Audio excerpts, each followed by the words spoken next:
आज की कहानी है नरमुंड वाली चुड़ैल। राजकोट में एक एटीएम सर्विस कंपनी में काम करने वाले जितेंद्र परमार एक मध्यम वर्ग के प्रामाणिक इंसान हैं।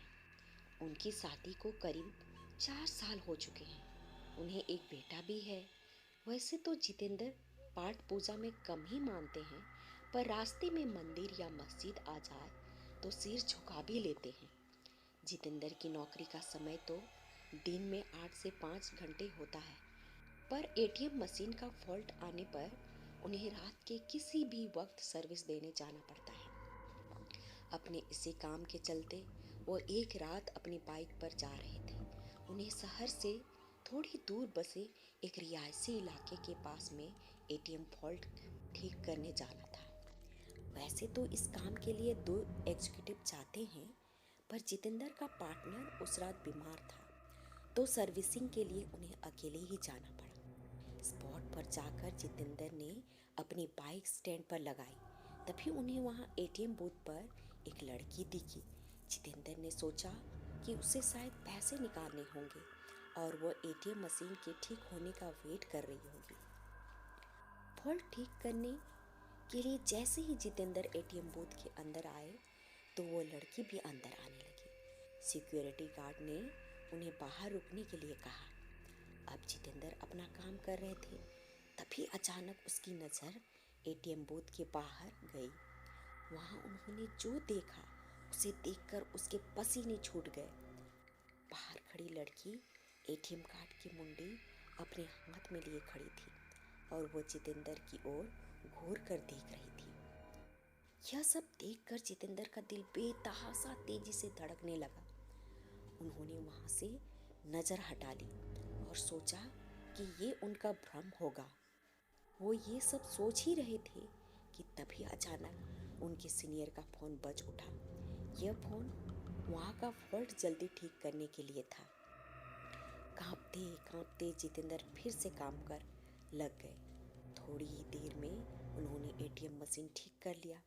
इस बार एटीएम बूथ से बाहर देखने पर सब नॉर्मल लग रहा था। वो लड़की भी वहां खड़ी थी और एटीएम बूथ का गार्ड भी उसके पास आराम से खड़ा था। जितेंद्र ने सोचा कि पहले जो भी देखा था वह सब उसका भ्रम होगा।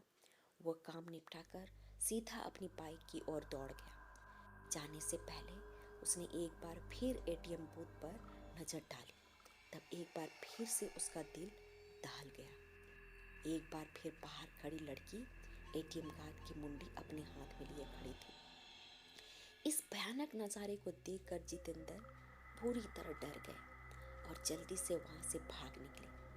राजकोट वापस लौटते वक्त भी उन्हें बार बार यह आभास हो रहा था कि उनकी बाइक के साथ कोई परछाई चल रही है। वे घबराए हुए बाइक चलाए जा रहे थे कि ना जाने कैसे अचानक ही उनकी बाइक बंद हो गई और ठीक एक बरगद के पेड़ के पास जाकर रुकी।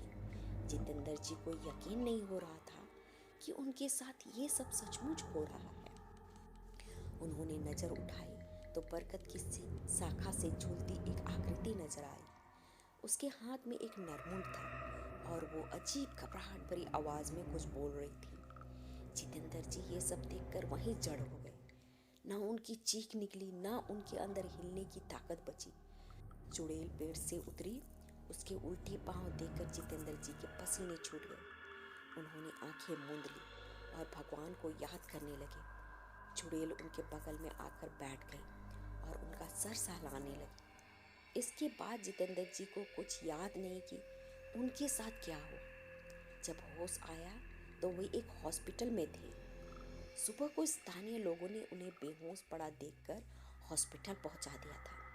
इस घटना के महीनों बाद तक जितेंद्र बेसुध रहे और काफी पूजा पाठ के बाद ही उनकी हालत फिर से सामान्य हो गई। अब वे राजकोट छोड़ चुके हैं और एक सामान्य जीवन जी रहे हैं।